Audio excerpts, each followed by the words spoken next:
Document 45.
தந்தை மகன் தூய ஆவியாரின் பெயராலே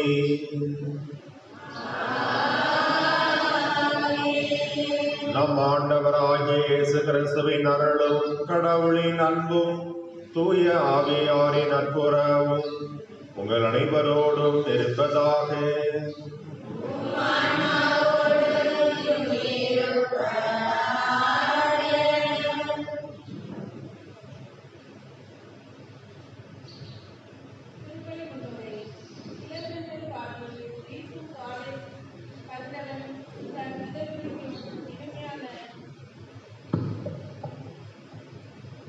இளந்தென்றல் காற்று வீசும் காலை கதிரவன் தன் இதழ் விரிக்கும் இனிமையான இந்த வேளையில் பார்போற்றும் புனித பார்பராளின் 9ஆம் திருவிழாவை பக்தியோடு கொண்டாட வந்திருக்கும் உங்கள் அனைவரையும் நம் ஊர் ஆசிரியர்கள் மற்றும் திருமண பெண்கள் சார்பாக அன்போடு வரவேற்றுக் கொள்கிறோம்.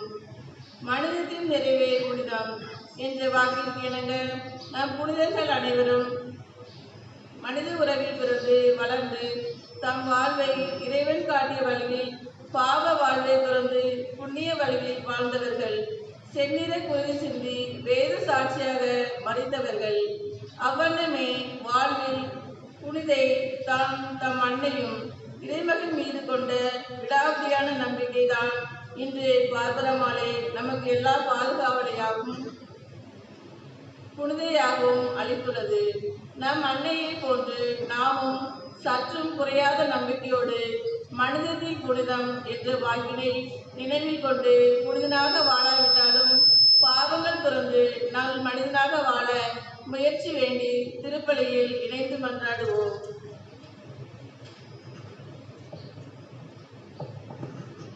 கிறிஸ்து இயேசுவில் பிரியமான சகோதர சகோதரிகளே, நம்முடைய பாதுகாவலில் புனித பார்பராளின் 9வது திருநாளை நவநாளை நாம் இன்று சிறப்பித்துக் கொண்டிருக்கின்றோம். இந்த நவநாளை சிறப்பிக்கக்கூடிய திருக்குடும்ப சபையினர், திருமணமான அனைத்து பெண்கள் மற்றும் நமது ஊரில் உள்ள அனைத்து ஆசிரியர் பெருமக்கள், மேலும் வெளியூர் வாழ் பாவை மக்கள் ஆகியோர் ஒப்புக் கொடுக்கக்கூடிய இந்த நாளிலே அவர்களுக்காக நாம் மன்றாடுவோம். இறைவன் அவர்களையும் அவர் விரும்புகின்ற காரியங்களையும் நிறைவாக ஆசீர்வதித்து தொடர்ந்து பார்வராளின் பரிந்துரையால் வழிநடத்த வேண்டும் என்று இத்திருப்பலியிலே நாம் மன்றாடுவோம்.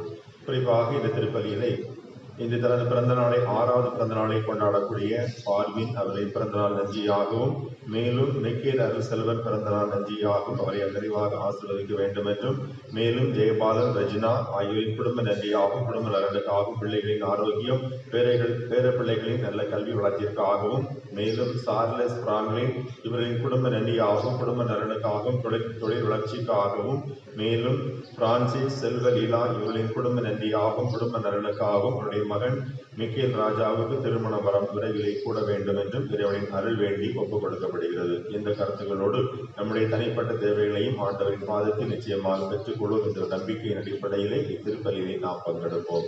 அதற்கு தடையாக இருக்கக்கூடிய நமது பாவங்களை நினைத்து மனம் வருந்தி ஆண்டவரிடத்தில் மன்னிப்பு கேட்போம்.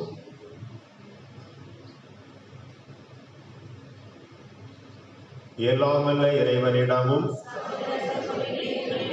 நான் பாவியை ஏற்றுக்கொள்கிறேன். ஏழைய சிந்தனையாலும் சொல்லாலும் செயலாலும் கடமையில் தவறினாலும் பாவங்கள் பல செய்தேன். என் பெருமாவே ஆகையால் எப்பொழுது கனியான புனித மரியாதை மாணவ புனித அனைவரையும் சகோதர சகோதரிகளே உங்களையும் நல்லவனாகிய ஆண்டவரிடம் எனக்காக வேண்டிக் கொள்ள கொண்டாடுகிறேன். எல்லாம் வல்ல இறைவன் நம்மை இறக்க வைத்து நம் பாவங்களை மன்னித்து நம்மை நிலை வாழ்வுக்கு அழைத்து செல்வாராக.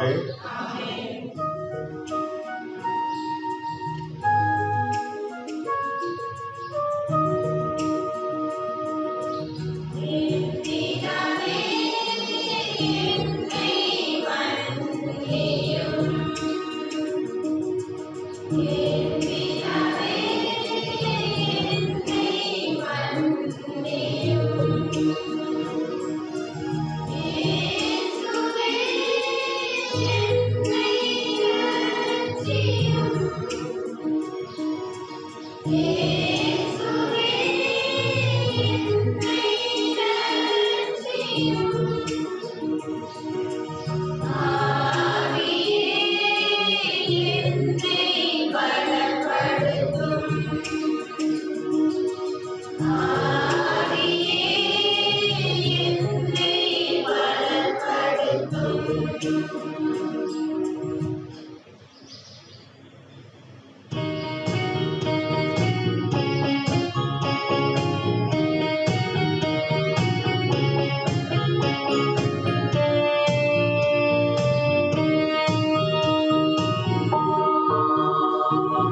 மன்றாடுவோமாக. ஆண்டவரே, உமது இரக்கத்தை எங்கள் மீது நிறைவாக பொழிந்தருளும். கன்னி மறை சாட்சியமான பார்பராள் எனும் எங்களுடைய புனித விழாவை இறைப்பற்றுடன் கொண்டாடி நாங்கள் மகிழ்வது போல உமது அருளால் அவரது முடிவில்லா தோழமையில் பயன் அடைவோமாக. உம்மோடு தூய ஆவியாரின் வஞ்சேப்பில் இறைவனாய் என்றென்றும் வாழ்ந்து ஆட்சி செய்கின்ற எங்கள் ஆண்டவரும் உம் திருமகனுமாகிய இயேசு கிறிஸ்து வழியாக உம்மை மன்றாடுகின்றோம்.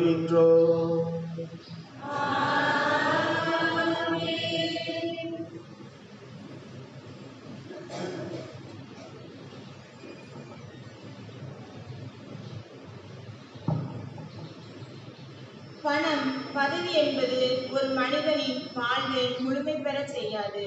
மாறாக ஒருவர் மற்றவர் மீது செலுத்தும் அன்பும் அக்கறையும் தான் அவன் வாழ்வை முழுமை பெற செய்கிறது. தான் என்ற எண்ணம் மனித வாழ்வை அழிவுக்கு கொண்டு செல்லும் என்பதையும் மறைமுகமாய் அறிவுரையாக எடுத்துரைக்கும் இப்பவுலடியாரின் வார்த்தைகளுக்கு அமைதியுடன் செவிமடுப்போம். திருத்தூதர் பவுல் கொரிந்தியருக்கு எழுதிய முதல் திருமுகத்திலிருந்து வாசகம். அதிகாரம் 4, திருவசனங்கள் 6 முதல் 15 வரை. சகோதர சகோதரிகளே, உங்கள் பொருட்டு என்னையும் அப்பல்லோவையும் எடுத்துக்காட்டாக கொண்டு இவற்றை கூறினேன். ஏனெனில் எழுதியுள்ளதற்கு மேல் போகாதே என்பதன் பொருளை எங்களை பார்த்து கற்றுக்கொள்ளுங்கள். ஒருவரை ஆதரித்தும் மற்றவரை எதிர்த்தும் செயல்படாதீர்கள். இருமாப்பு கொள்ளாதீர்கள். நீங்கள் மற்றவர்களை விட உயர்ந்தவர்கள் என்று சொன்னவர் யார்?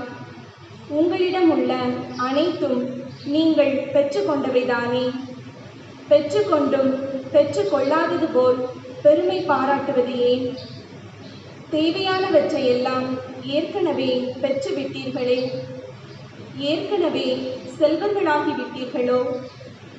எங்களை விட்டுவிட்டு நீங்கள் மட்டும் ஆட்சி செலுத்துகிறீர்களோ? நீங்கள் ஆட்சி செலுத்த முடியும் என்றால் நல்லதுதான். அப்படியானால் நாங்களும் உங்களோடு சேர்ந்து ஆட்சி செலுத்தலாமே. கடவுளின் திருத்தூதராகிய எங்களை அவர் எல்லோருக்கும் கடையராக்கினார். நாங்கள் மரண தண்டனை பெற்றவர்கள் போலானோம். மனிதருக்கும் வானதூதருக்கும் உலகுக்கும் காட்சி பொருளானோம் என கருதுகின்றேன். நாங்கள் கிறிஸ்துவின் பொருட்டு மடையர்கள். நீங்களோ கிறிஸ்துவோடு இணைந்த அறிவாளிகள். நாங்கள் வலுவற்றவர்கள். நீங்களோ வலிமை மிக்கவர்கள். நீங்கள் மாண்புள்ளவர்கள்.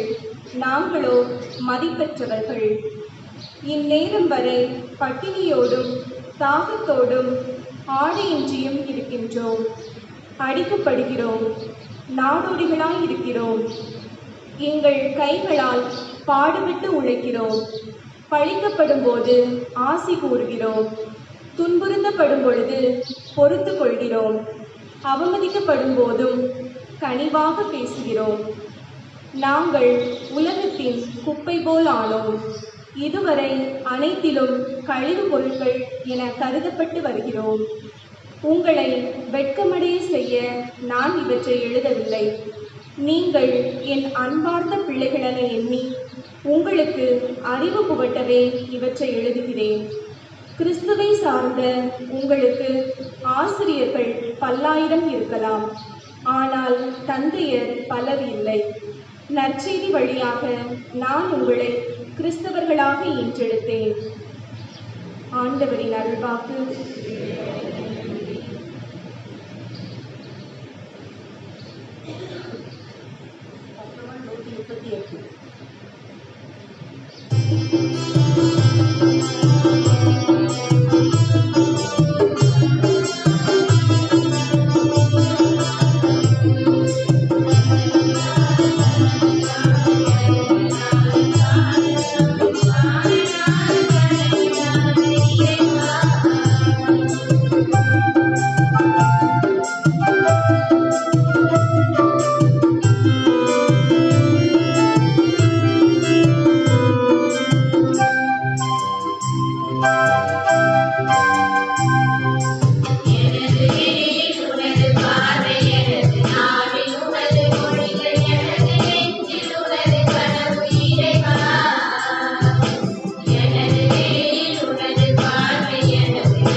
ஆண்டவர் உங்களோடு இருப்பாராக.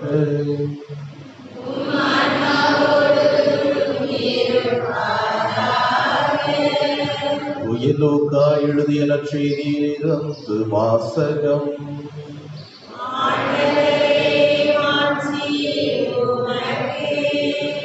தூய லூக்கா எழுதிய நற்செய்தி அதிகாரம் 6 இறை வார்த்தைகள் 1 முதல் 5 முடிய.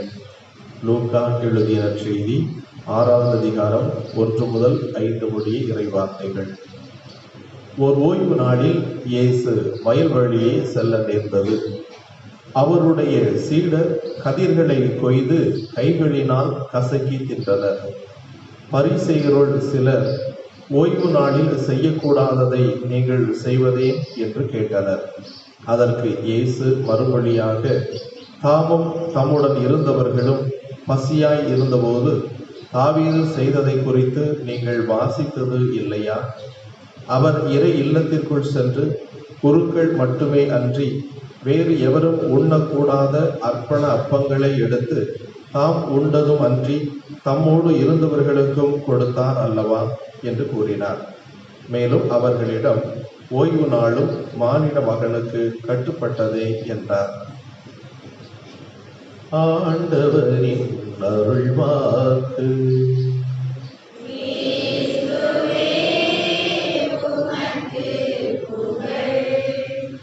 இயேசுவில் அன்புமிக்க சகோதர சகோதரிகளே,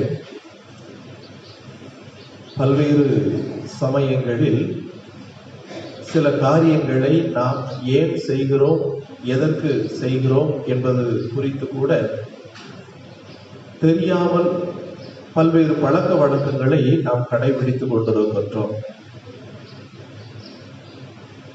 2 மனநல மருத்துவர்கள் பேசிக் கொண்டிருந்தார்கள். இந்த மக்கள் கூட்டம் செம்மறி கூட்டம் போல சில காரியங்களை ஏன் செய்கிறோம் என்பது கூட தெரியாமல் செய்து கொண்டிருப்பார்கள் என்று சொன்னார்.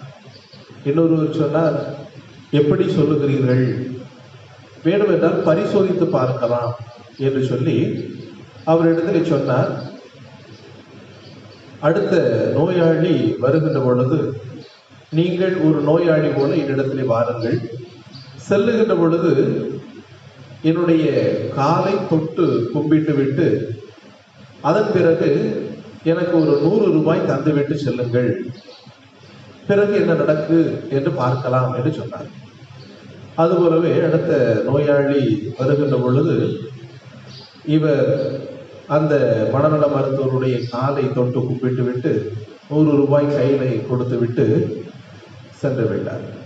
அதைத் தொடர்ந்து அடுத்த நோயாளி வந்தார், அமர்ந்து பேசி கொண்டிருந்தார். பேசி முடித்த பிறகு அவருடைய காலை தொட்டு கும்பிட்டு விட்டு 100 ரூபாய் கையிலே கொடுத்தார். அப்பொழுது அந்த நபரிடத்திலே கேட்டார், எதற்காக என்னுடைய காலை தொட்டு கும்பிட்டு விட்டு 100 ரூபாய் கொடுத்தீர்கள்? அப்பொழுது அவர் சொன்னார், எனக்கு முன்னாடி சென்ற நபர் அதைத்தான் செய்தார். இப்படித்தான் பல்வேறு நிலைகளில் ஒரு சில காரியங்களை நாம் இதை ஏன் செய்கிறோம் என்பது கூட தெரியாமல், எனக்கு முன்னாடி இருந்த நபர் இதை செய்தார், எனவே நான் அதை பின்பற்றுகிறேன் என்று சொல்லக்கூடிய ஒரு நிலை. அதனாலதான் பரிசேயர்கள், நாங்க எல்லாருமே ஓய்வு நாள்ல இதெல்லாம் செஞ்சுட்டு இருக்கோம், உங்களுடைய சீடர்கள் செய்யவில்லை. ஓய்வு நாள்ல இதெல்லாம் நாங்கள் செய்வது வழக்கமாக இருக்கிறது, ஏன் உங்களுடைய சீடர்கள் கதிர்களை கொய்து சாப்பிட வேண்டும்? இது ஒரு சட்டம் இல்லையா? இந்த சட்டத்தை ஏன் கடைபிடிக்கவே மாட்டேங்கிறீர்கள் என்று சொல்லி இந்த ஓய்வு நாளை அதிகமாக பிடித்து கொண்டே இருக்கிறார்கள். யோசித்து பார்க்கின்ற பொழுது சில நேரங்களில் சட்டங்களை மீறுவது கூட மனிதனுடைய வாழ்வுக்கு நல்லதாகவே இருக்கிறது. ஏனெனில் சிலருடைய வாழ்க்கையிலே பார்க்கின்றோம், இந்த பக்தியினுடைய தன்மை எவ்வளவுக்கு அதிகமாக இருக்கிறது என்று சொன்னால், நம்ம பார்த்துக்கிட்டு இருப்போம், வீடுகள்ல சில நேரங்கள்ல ஒரு 10 வருஷத்துக்குரிய காலண்டர் தொங்கிக்கிட்டே இருக்கும். வீடே ஒரு சின்ன வீடாக தான் இருக்கும், ஆனால் ஒரு 10 வருஷத்துக்குரிய காலண்டர் தொங்கிட்டு இருக்கோம். எப்படின்னு பார்த்தா, அதில் ஏதாவது ஒரு மாதா படமோ ஆண்டவர் படமோ அல்லது ஏதாவது ஒரு படம் விஷயம் அதில் இருக்கும். அந்த படங்களை தூக்கி போடுவதற்கு மனசு இருக்காது. சிலர் வெளியே போவாங்க, மெழுகுதிரி அட்டையில் ஏதாவது கம்பெனி விளம்பரத்துக்காக அந்த மாதா படம் ஏதாவது போட்டு வச்சுருந்தாங்க அப்படின்னு சொன்னால், அது ஏதாவது ஆண்டவருடைய படம் ஏதாவது இருந்துச்சு அப்படின்னு சொன்னால் அந்த அட்டையை மட்டும் கிழிச்சு எடுத்து சேர்த்து வச்சுக்கிட்டே என்ன செய்வாங்க, இருப்பாங்க. இன்னும் சிலர் என்ன செய்வாங்க அப்படின்னு சொன்னால், எங்கெங்கெல்லாம் அந்த உருவங்களை பார்க்கிறார்களோ அங்கெல்லாம் நின்று ஜெபங்கள் சொல்லிக்கிட்டே என்ன செய்வாங்க, இருப்பாங்க. நேரம் வருவாங்க, பார்வர்கள் மாதாவை பார்க்குறாங்க, என்ன செய்கிறாங்க, அதில் நின்று கொஞ்சம் நேரம் ஜெபம் சொல்லுவாங்க. இது பார்வர்களும் முடிச்சு நேரம் அங்கே போகிறாங்க, அங்கே ஒரு படம் இருக்குது, என்ன சொல்லுவாங்க, ஐயோ நம்ம அங்கேயும் என்ன செய்யணும் சொல்லணும், இங்கே சொன்ன ஜெபங்கள் எல்லாத்தையும் அங்கேயும் சொல்லிட்டு இருப்பாங்க. அப்புறம் திரும்ப அடுத்த இடத்துக்கு போகும்போது அங்கேயும் ஒரு பார்வரமாளுடைய படத்தை பார்த்துட்டாங்கன்னா, பார்வரமாலை கடந்து போகக்கூடாது. அப்போ பார்வரமாளுக்கு என்னென்ன ஜெபம் முதல்ல சொல்லியிருந்தோமோ அது என்ன செய்வாங்க, சொல்லிக்கிட்டே இருப்பாங்க. கேட்டால் சொல்லுவாங்க, ஜெபங்கள்லாம் நம்ம சொல்லணும், ஒரு படத்தை பார்க்கும்போது நம்ம அதுக்கு மதிப்பு கொடுக்கணும், மரியாதை கொடுக்கணும் இல்லையா அப்படின்னு சொல்லுவாங்க. இந்த மாதிரி சில நேரங்களில் ஏன் இதை நம்ம செய்கிறோம் அப்படிங்கிறது கூட தெரியாம அதை பின்பற்றி கொண்டே இருப்பாங்க.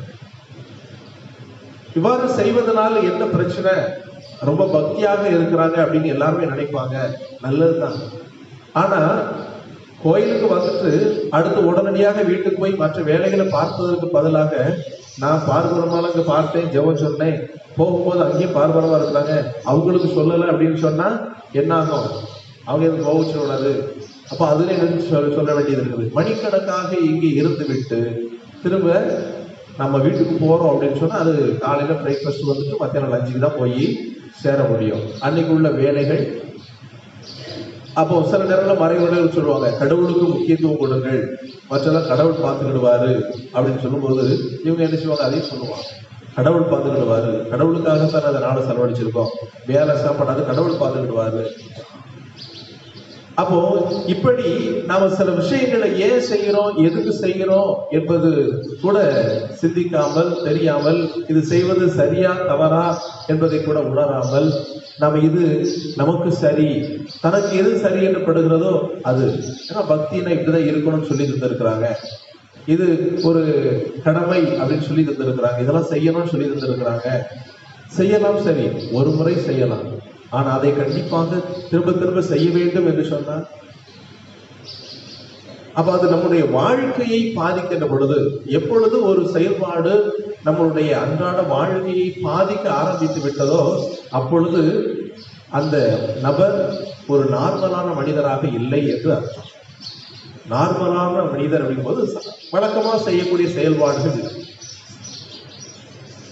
அந்த செயல்பாடுகளை பாதிக்கிறது என்று சொன்னால், வழக்கமா அரை மணி நேரம் ஒரு மேக்கப் பண்ணுவாங்க அப்படின்னு சொன்னா, நாள் ஆக ஆக அந்த மணி நேரம் அதிகமாகிறது என்று சொன்னால் ஏதாவது மனிதர் அப்நார்மலாக மாறிக்கொண்டு இருக்கிறார் என்று அர்த்தம். அப்ப வழக்கமான அந்த செயல்பாடுகளை பாதிக்கிறது என்று சொன்னால் அது ஏதோ ஒன்றை நாம் இழந்து கொண்டு இருக்கிறோம்.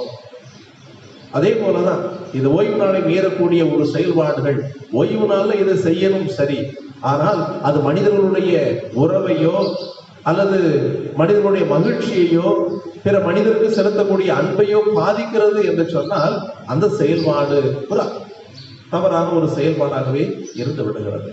அதனால இயேசு கிறிஸ்து அவர்களை சுட்டி காட்டுகின்றார், இதை மீறுவது பாவம் அல்லது நீங்க தண்டனை என்று சொல்லுகிறீர்கள். அப்ப தாவீது என்ன செய்தார்? அவர் செய்தார் இல்லையா? அதை ஏற்றுக்கொள்ளுகிறீர்கள் அல்லவா? எனவே சில விஷயங்களில் விதிகளை மீறுவது அது ஒருவேளை மனிதனுடைய அன்பை வளர்ப்பதற்கோ மனிதனுடைய உறவுகளை வளர்ப்பதற்கோ நல்ல ஒரு சமாதானத்தை ஏற்படுத்துவதற்கோ அமைதியை ஏற்படுத்துவதற்கோ இருக்கிறது என்று சொன்னால் அந்த விதிமுறைகளை மீறுவது பாவம் ஆகாது என்பதை நம் மனதிலே புரிந்து கொள்ள வேண்டும்.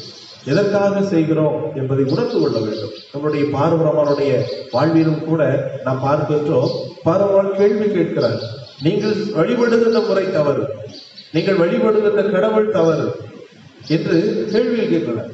அதனால சடங்குகள், சம்பிரதாயங்கள், மூட நம்பிக்கைகளோடு நீங்கள் வழிபட்டுக் கொண்டிருக்கிறீர்கள், நான் அதை ஏற்றுக்கொள்ள மாட்டேன், நான் உண்மையான இறைவனை ஏற்றுக்கொள்ளுகிறேன் என்று சொல்லுவார்.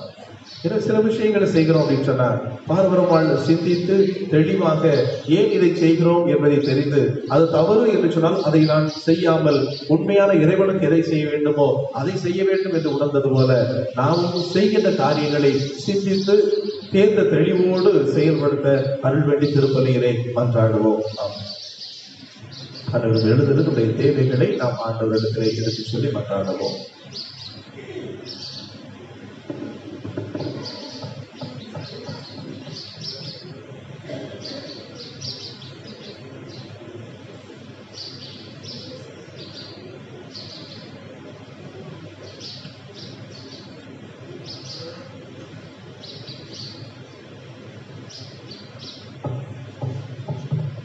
திருச்சபையின் தலைவரே என் இறைவா, நீர் ஏற்படுத்திய ஒரு திரு அவையை வழிநடத்தி கொண்டிருக்கும் திருச்சபை தலைவர்கள் ஒவ்வொருவரையும் நிறைவுடன் ஆசீர்வதித்து அவர்கள் தங்களின் இறைப்பணியை செயல்பட செய்ய அருள் தர வேண்டும் என்று இறைவா உம்மை மன்றாடுகிறோம். ஆண்டவரே, எங்கள் மன்றாட்டை கேட்டருளும். வழிகாட்டு என் இறைவா, வாழ்வின் வழிகாட்டியாய் ஆசிரியர்கள் என்னும் பொறுப்பை பெற்று ஒவ்வொரு மாணவர்களின் வாழ்விலும் நன்மை தீமை கற்றுக் கொடுத்து நல்லதொரு ஆசானாய் இருந்து ஆசிரியர் பணியை ஆற்றிக்கொண்டிருக்கும் எம் ஓர் ஆசிரியர் பெருமக்கள் ஒவ்வொருவரையும் நீர் நிறைவாய் ஆசீர்வதித்திட வரம் தர வேண்டுமென்று இறைவா உம்மை மன்றாடுகிறோம். ஆண்டவரே, எங்கள் மன்றாட்டை கேட்டருளும். அன்பின் இறைவா, வெளியூர் மற்றும் வெளிநாடுகளில் பணிபுரியும் எம் ஊர் மக்கள் ஒவ்வொருவரையும் காத்து வழிநடத்தும். அவர்கள் ஒவ்வொருவரும் தங்கள் பணிகளை தகுந்த பாதுகாப்புடனும் பொறுப்புடனும் செய்து தங்களையும் தங்கள் குடும்பங்களையும் செழித்து வளரச் செய்திட அவர்களுக்கு வரம் தர வேண்டும் என்று இறைவா உம்மை மன்றாடுகிறோம். ஆண்டவரே, எங்கள் மன்றாட்டை கேட்டருளும். நானே திராட்சை கொடி, நீங்கள் அதன் கிளைகள் என்று மொழிந்த இறைவா, உம்மேல் எம் அன்னை புனித பாத்திரமாலை கொன்று நாங்களும் நிறைந்த முழுமையான நம்பிக்கை கொண்டு கொடியோடு இணைந்த கிளை போல் உம்மோடு இணைந்து நாங்கள் வாழ்ந்திட வரம் தர வேண்டுமென்று இறைவா உம்மை மன்றாடுகிறோம். ஆண்டவரே, எங்கள் மன்றாட்டை கேட்டருளும். ஊற்று தண்ணீரே எம் இறைவா, புனித பார்வராளின் 9ஆம் திருவிழா திருப்பலியில் இணைய வந்திருக்கும் ஒவ்வொரு குடும்பங்களையும் நீர்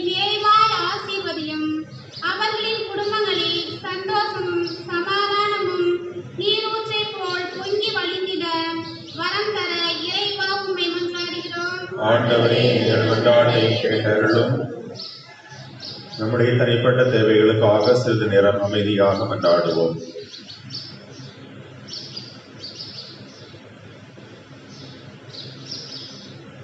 எங்கள் தாய் தந்தையுமாகி இறைவா, உமது பிள்ளைகளாகி நாங்கள் எழுப்பியுள்ள இந்த விண்ணப்பங்களுக்கும் எங்களுடைய தனிப்பட்ட பல்வேறு தேவைகளுக்கும் எங்களுடைய புனிதையின் பரிந்துரையை ஏற்று நீர் எங்களுக்கு செவிசாய்க்க வேண்டும் என்று எலாண்டவராகிய கிறிஸ்து வழியாக உம்மை மன்றாடுகின்றோம்.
சகோதர சகோதரிகளே, என்னுடையதும் உங்களுடையதுமான இப்பலி எல்லாம் வல்ல தந்தையாகி இறைவனுக்கு ஏற்றதாகும்படி மன்றாடுங்கள்.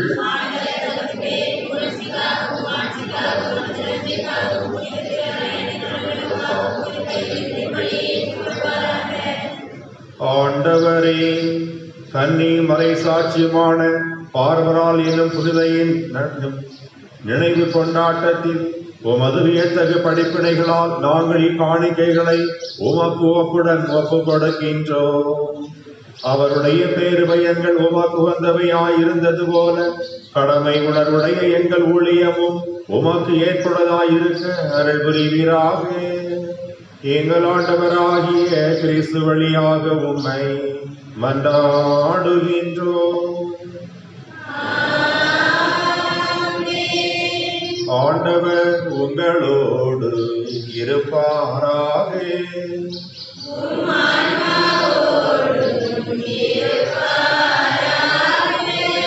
இதயங்களை மேலே எழுப்புங்கள்.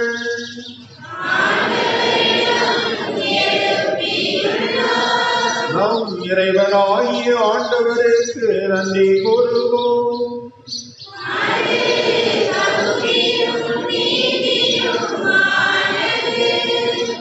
ஆண்டவரே, தூயவரான தந்தை, என்றும் உள்ள எல்லாம் இல்லை இறைவா, எங்கள் ஆண்டவராகிய கிறிஸ்து வழியாக எந்நாளும் எவ்விடத்திலும் நாங்கள் உமக்கு நன்றி செலுத்துவது மெய்யாகவே தகுதியும் நீதியும் ஆகும்.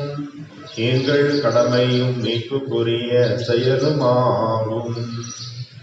ஏனெனில் மறை சாட்சியான புனித பார்வரால் உமது பெயரை அறிக்கையிட்டு கிறிஸ்துவை பின்பற்றி ரத்தம் சிந்தி மாண்புமிக்க அரும்பெரும் செயல்களை உலகறிய காட்டுகின்றார். இவ்வாறு நீர் எங்கள் ஆண்டவராகிய கிறிஸ்து வழியாக எங்கள் வலுவின்மையில் உமது வல்லமை சிறந்தோங்க செய்து வலுவற்றவர்களை உமது ஆற்றல் மீது சாட்சிகளாக திகழ செய்கின்றேன். ஆகவே ஆற்றல் மிகுந்த விண்ணவரோடு சேர்ந்து நாங்களும் இம்மண்ணுலகில் இடையராத உமது மாட்சியை கொண்டாடி முடிவின்றி ஆர்ப்பரித்து பாடுவதாவது.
ஆண்டவரே, நீர் மெய்யாகவே தூயவர், தூய்மை அனைத்திற்கும் ஊற்று.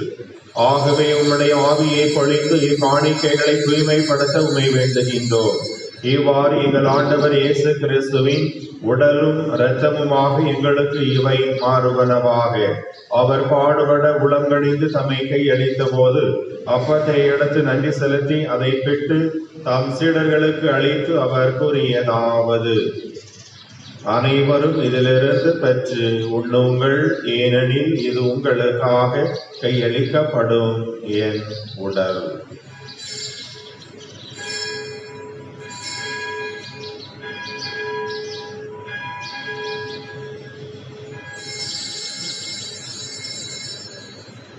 அவ்வண்ணமே இரவு விருந்தை அருந்தியபின் கிண்ணத்தையும் எடுத்து மீண்டும் உமக்கு நன்றி கூறி தம் சீடர்களுக்கு அளித்து அவர் கூறியதாவது: அனைவரும் இதிலிருந்து பெற்று பருகுங்கள், ஏனெனில் இது புதிய நிலையான உடன்படிக்கைக்குரிய என் இரத்தத்தின் கிண்ணம்.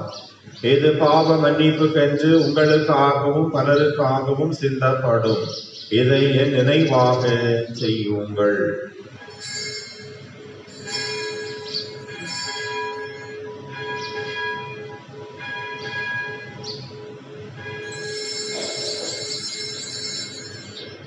நம்பிக்கையின் மறைபொருள்.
ஆகவே ஆண்டவரே, நாங்கள் கிறிஸ்துவின் இறப்பினையும் உயிர்ப்பினையும் நினைவு கூர்ந்து வாழ்வு தரும் அப்பத்தை மீட்பளிக்கும் கிண்ணத்தை உமக்கு ஒப்புக் கொடுக்கின்றோம்.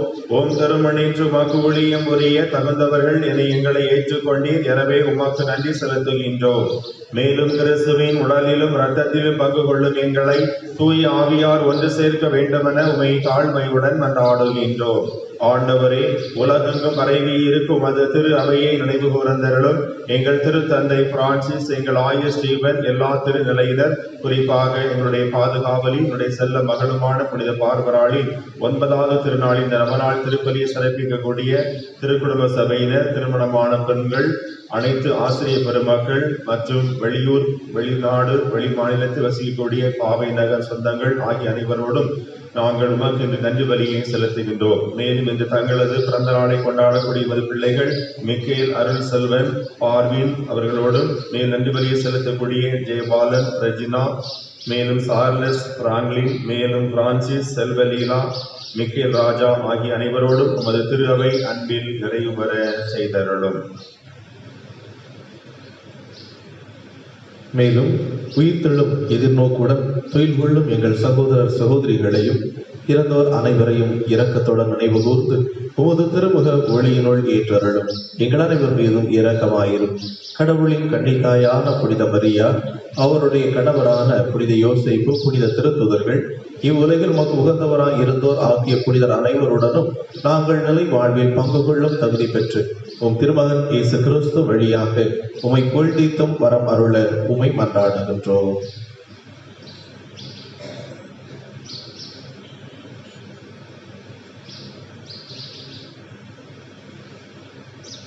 இவர் வழியாக இவரோடு இவரில் எல்லாம் வல்ல இறைவனாகிய தந்தையே,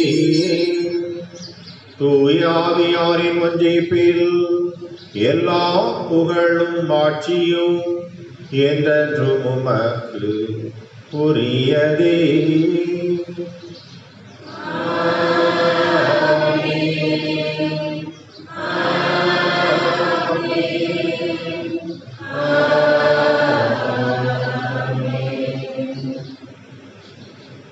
மீட்பரின் கட்டளையால் கற்பிக்கப்பட்டு இறை படிப்பினையால் பயிற்சி பெற்ற நாம் துணிந்து பாடுவோம்.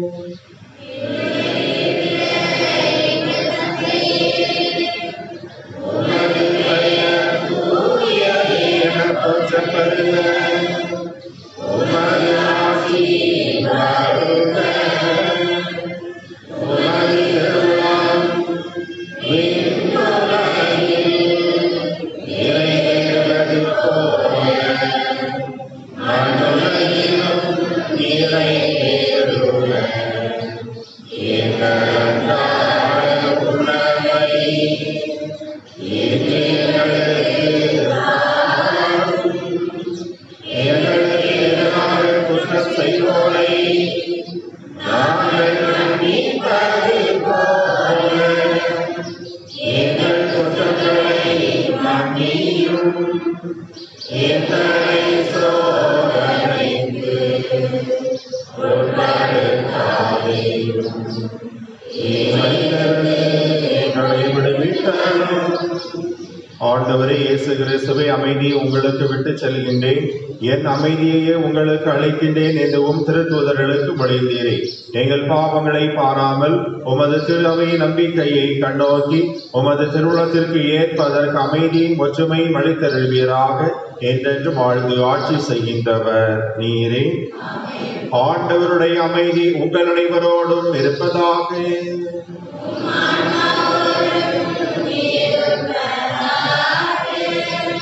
ஒருவருக்கொருவர் கிறிஸ்து வழங்கும் அமைதியையும் உறவின் வாழ்த்தையும் பகிர்ந்து கொள்ளுவோம்.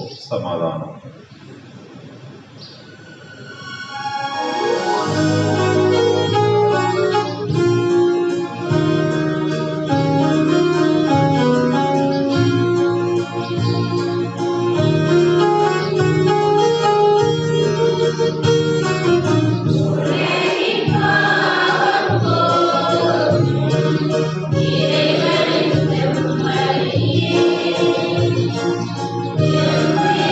Yeah.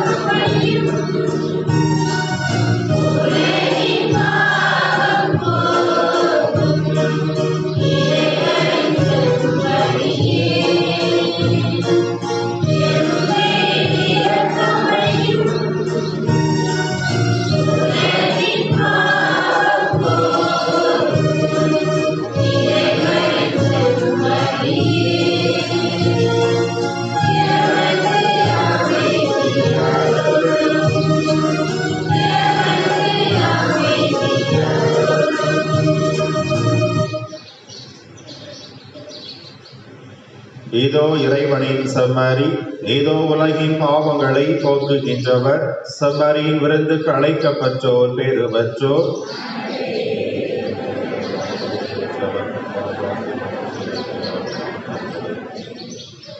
கிறிஸ்துவின் திருவுடல் திரு ரத்தம் என்னை காத்து நிலைவாழ்வு களைத்து செல்வதாக.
கிறிஸ்துவில் பிரியமான சகோதர சகோதரிகளே, நம்முடைய பாதுகாவலை புனித பார்வராளி திருநாளில் 9வது நவநாளை காலை திருப்பலியை நாம் இன்று சிறப்பாக நிறைவேற்றி இருக்கின்றோம். இன்றைய நவநாள் திருப்பலியை சிறப்பித்த திருக்குடும்ப சபையினர், அனைத்து திருமணமான பெண்கள், அனைத்து ஆசிரியர் பெருமக்கள், வெளியூர் வாழ் நம்முடைய பங்கு மக்கள் அனைவருக்கும் நன்றிகளை பாராட்டுகளை கரவொலி எழுப்பி தெரிவித்துக் கொள்வோம். நேற்று இரவு நடைபெற்ற இந்த வினாடி வினா போட்டியில் பரிசு பெற்றவர்களுக்கும் நல்ல முறையில் கலந்து தயாரித்தவர்களுக்கும் நன்றியை தெரிவிப்பதோடு, அதற்கு மூல காரணமாக இருந்து அருமையான ஒரு முறையில் வித்தியாசமாக செய்து மக்கள் அனைவரும் மகிழ்ச்சியோடும் அடுத்த ஆண்டும் எங்களுக்கு இது வேண்டும், இதே மாதிரி எங்கள் அருமையாக இருந்தது, இப்படி ஒரு நிகழ்ச்சி நாங்கள் பார்த்ததே இல்லை என்று சொல்லும் அளவுக்கு அருமையான முறையில் மக்கள் அனைவரும் நீங்கள் பங்கேற்றீர்கள். அதை நன்றி சொல்வதற்கும் நீங்கள் முன்வந்தீர்கள். எனவே நேற்று மக்கள் எல்லாம் கலைந்து சென்றபடினால் என்று சொல்கிறேன்.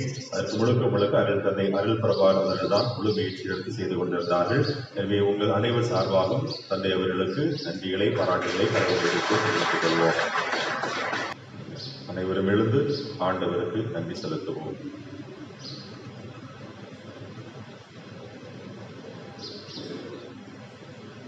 மணமகன் வந்துவிட்டார். ஆயத்தமாயிருந்த கன்னியர் அவரோடு திருமண மண்டபத்துக்குள் நுழைந்தார்கள். மன்றாடுவோமாக. ஆண்டவரே, கன்னியும் மறைசாட்சியுமான பார்வரால் என்னும் புனிதையின் நவநாள் கொண்டாட்டத்தில் நாங்கள் உட்கொண்ட திருவுணவு எங்களை தூண்டி எழுப்பி என்றும் ஒளிர செய்ய உம்மை வேண்டுகின்றோம். அதனால் உம் திருமகனின் வருகைக்கு நாங்கள் தகுதியுள்ளவர்களாக ஆக்கப்பட்டு விண்ணரசின் திருமண விருந்துக்குள் நுழைவோமாக. எங்கள் ஆண்டவராகிய கிறிஸ்து வழியாக உம்மை மன்றாடுகின்றோம்.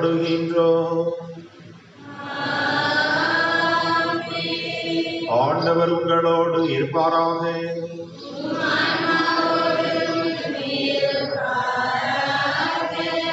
எல்லாம் வல்ல இறைவன் தந்தை, மகன், தூய ஆவியார் உங்களுக்கு ஆசி வழங்குவாராக.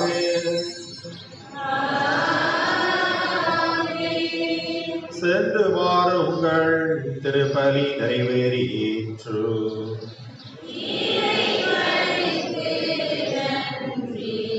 இன்று பிறந்த நாளை கொண்டாடக்கூடிய அண்ணன் திரு செல்வன் அவர்களை வாழ்த்தி பாடுவோம்.